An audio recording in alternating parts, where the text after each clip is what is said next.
Father Francis Minj S.J.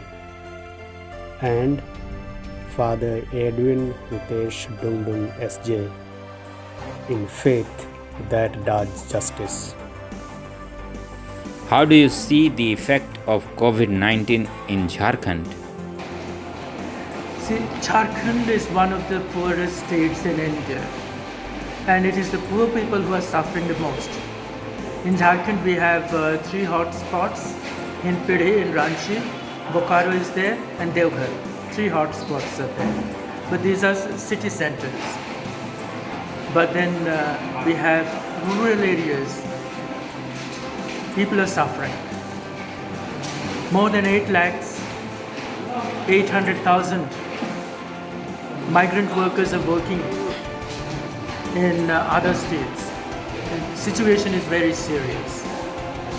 Well, this situation is unprecedented because it's a pandemic disease, and you see the seriousness of it is that everyone is affected, but most affected people are the poor and the neglected, the tribals, the Adivasis and the Dalits, the marginalized sections of the society. They are the most affected people. What is the role of Jharkhand government to battle out the coronavirus and initiates to safeguard life? As soon as the lockdown was announced, the Jharkhand government was prompt and diligent in implementing, taking care of the people. Lockdown, the government has taken very seriously. The other day I heard even the Chief Minister went to Pidhi, and so personally he is monitoring. More so, the government is concerned about feeding the poor, and you see the whole ration it is getting. And the government has invited the NGOs and other social institutions, charitable institutions to come out and help out the poor people. This is simply laudable, praiseworthy work that the government is doing and also and therefore, as citizens, it is our duty to cooperate with the government and to help, distributing the ration, the food materials to the poor. So, and then, as far as I know, all these efforts coming from the state governments. Therefore, it is really laudable, it is praiseworthy, it is a commendable job. What role are Christian missionaries playing in Jharkhand to support the government's plan to protect life? The role of the missionaries has been phenomenal for 2-3 things. As soon as the lockdown was announced, our major superiors got together to help the government, to help the nation. And they took initiative, they contributed money and other materials to help out people. I know in Mori, 2 centers are running. In Tamar, 1 center, in Kalari, another center. There are 14 centers that were marked out for. Ex-ISS Ranchi, you can see, has taken a lead in this, and Father Xavier Soren has been working day and night, supervising everything, contacting different officials.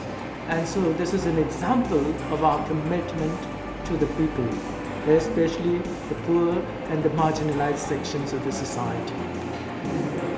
Among the missionaries, not only the Jesuits, you have the Ursulines, you have the Daughters of St. Anne's. They have contributed and they are distributing in different parts of the town, and at the same time they come here to pack food materials, rations, rice, dal, oil, and other things. So they are coming voluntarily, which is something laudable, commendable. And thousands of bags of rice are coming here, and then we are distributing. It's our joy to give to you. It is also an occasion to learn. Coronavirus has given us a lesson that the world will not be the same. This has also exposed the yawning gap between the rich and the poor. Now we come to know who cares for the poor. Now in Jharkhand alone, we have more than 8 lakhs migrant workers. They have gone out of the state and they're working. They're held up. We do not know whether they are getting food. We believe that the state governments there are doing. But in our country, we also know that there are more than 14 crores of landless laborers. They're jobless. They're going to be jobless because the small scale industries will not have enough money now, even after the lockdown. Probably will have more difficulty after the lockdown is lifted. Do you see the impact of COVID-19 on education in general? It should help us to think the way we look at human society, the education system itself. Now, there's been academic loss to institutions and individual students. This was the best time of the year when we had the rigorous academic work. Now all the institutions, schools and colleges are closed. We do not know when they will reopen, but they will have to really work hard. It's a new experience for some of the students and also the institutions to conduct online courses. That itself is a welcome move.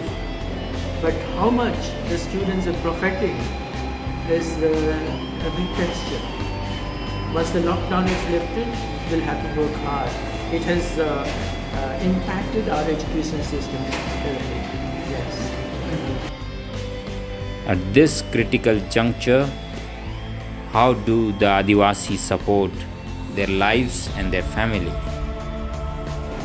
Well, in Jharkhand we have 96.3% Adivasi population out of 3.3 crores of population.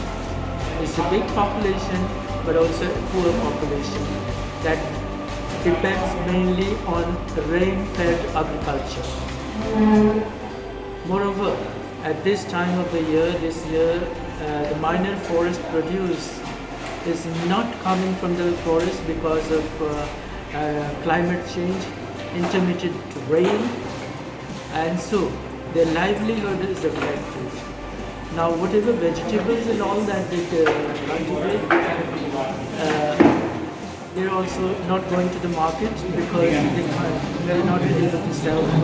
So that is the difficulty.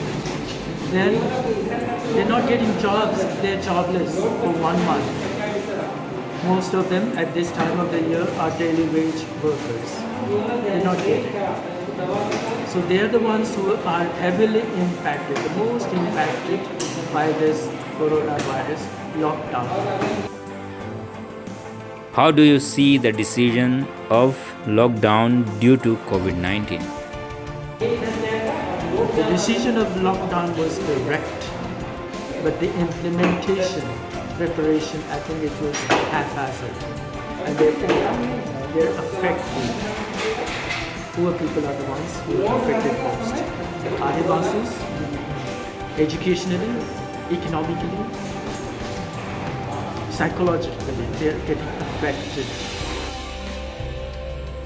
What do you think the role of religion in the life of Aam Aadmi to sustain their faith and hope in dignified life with reality? Well, it is a contentious issue, but coronavirus does not differentiate religion, whether you are a Hindu or a Muslim or a Christian. But there is a situation in the country, the atmosphere, where one particular community is demonized. The coronavirus does not differentiate religion, caste, creed or color. It attacks everyone. Unity in diversity, that has been the core value of our country that should be respected, promoted, practiced and lived out. How do you see the faith of people interacting with the COVID-19? What type of theological reflection would you like to give to support human life at the crossroad where people are in chaos today? the faith of the people. That's an interesting question. I see. I have received many WhatsApp messages that the world is coming to an end. People should not lose hope. This is what Pope Francis has been telling us. We live in hope, although it is sustained darkness, but we live in hope. We trust in God and we live in hope, loving one another, serving one another, working for one another. That is the thing that we need to live out. The role of the religion is to promote peace, brotherhood, harmony, and wellness of the whole human community. Father Francis and Father Edwin, thank you for sharing your reflection.